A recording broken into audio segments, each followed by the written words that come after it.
Lyle had an energetic boyhood and grew up fast as an only child on the north side of town. Since Otto was a furniture salesman, he was often required to be on the road during the week. Therefore, Rachel and your grandpa spent a lot of time together. Your grandpa was a cute child. Check his tie here in the picture with his cousin, Bonnie Jean from Youngstown. Rachel used to tell some great stories on Lyle growing up. Here, let Gladys recite some memories. Lyle's dad was a salesman, a furniture salesman, so he was gone all week. And his mother had to take care of this only child by herself all week. And after a week, it would be pretty tough. And so when she would want to correct him, I think the one time Lyle always tells about when she cracked the yardstick over his back, but she'd take this yardstick and she'd hold Lyle in one hand and then she'd go round and round in a circle till she got so dizzy she couldn't stand still. She'd stop, wait a minute. She said, I've got to get my balance. And they'd stop, and then when she got her equilibrium together again, then the way she'd go round and round a circle. And this one time she broke the yardstick across his back or his rear or something, and he played it for all it was worth, and he just, and she felt so bad that she just apologized to him to think that she had broken a yardstick on him, and he just, he thought that was terrible.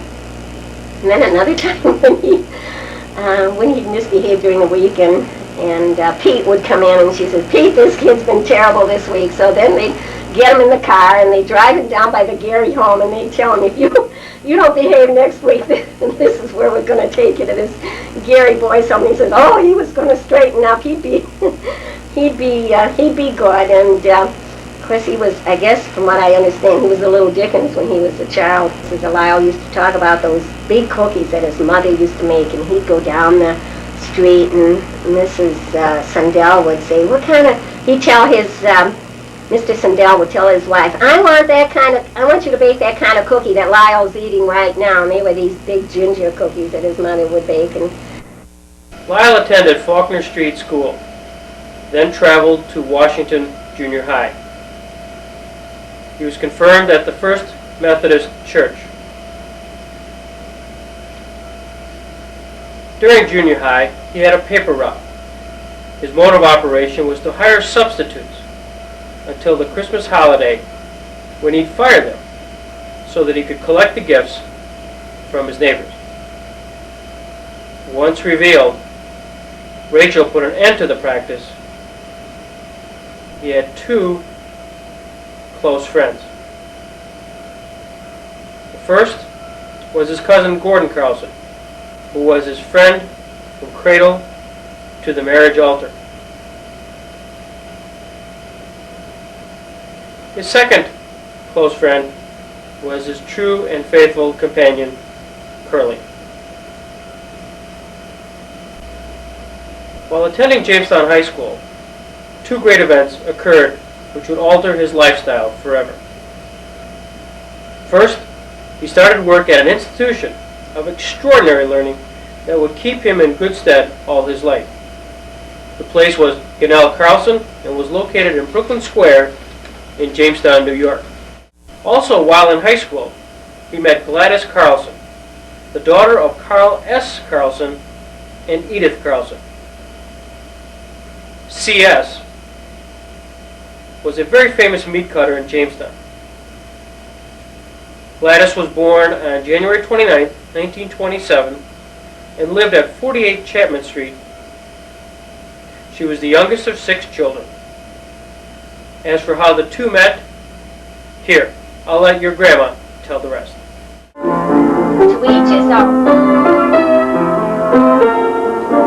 Wherever we went, when we were together, we heard that song, and we knew that was our song, and it always reminded us of each other.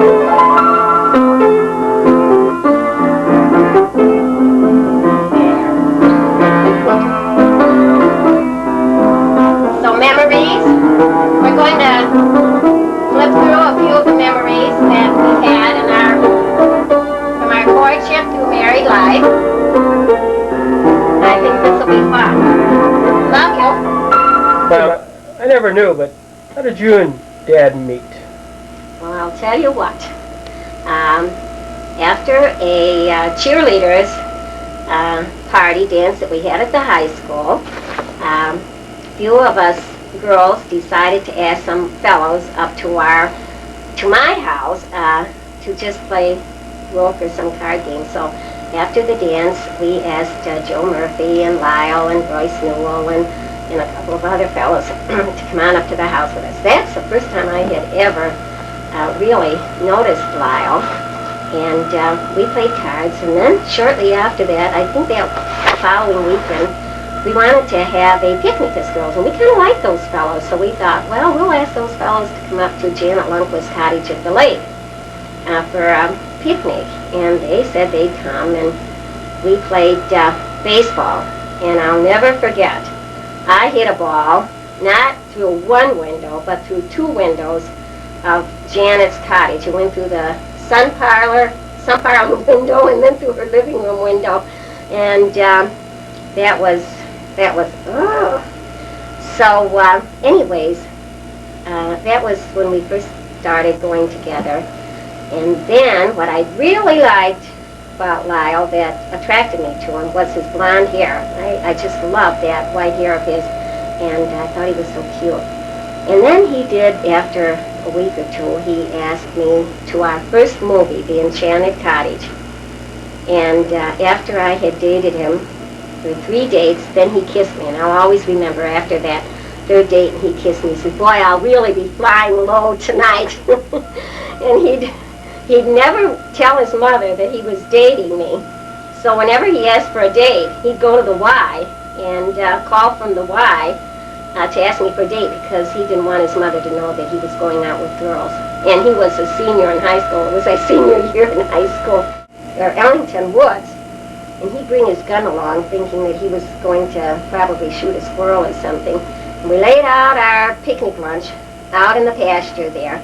And a herd of deer, I'm really getting stuff that up. A herd of deer came after us, and Lyle started throwing stones at them to push them back. And they just stood there and stared at him.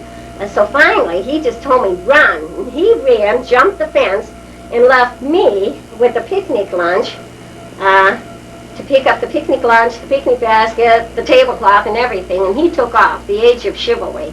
Remember, honey, we went to take a nice little leisure ride to Lake Erie State Park.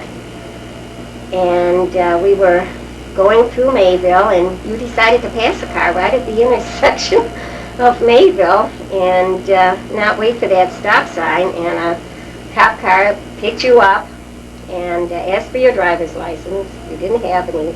Asked for the car registration. You didn't have any, and so he booked you on a stolen car and I don't know what all, and put you in jail. So he put you in the Mayville jail until I could go back down and get your bail money, which was $15, and run over to your mother's house and pick up your license and your car registration. And it was very difficult to pick up your wallet. And she wondered why I was running in there getting your wallet. Where were you? And I always love the story that you tell, that how you sat there in jail and the Salvation Army came by and sang to you like you were really a convict. And then you made, when I brought your bail, then you wanted to have court right then because you had to go back to school. It was in May, and you had to go back to classes on Monday, and you couldn't come back for a trial. So you made the police or somebody get the, what do they call him, judge or somebody off of Chautauqua Lake. He was fishing off of Chautauqua Lake because you told him you would plead guilty and that it would be all over by then. So he came off from Chautauqua Lake from his fishing, and we waited for him, and we went out in the upstairs of this fire department house where he held court. And when he asked you, how do you plead, you said, not guilty. And he was furious. So therefore, he had come in for that, and he pleaded not guilty, and you paid your bail, and away we went, and I don't think you ever showed up for your trial. I don't know what happened.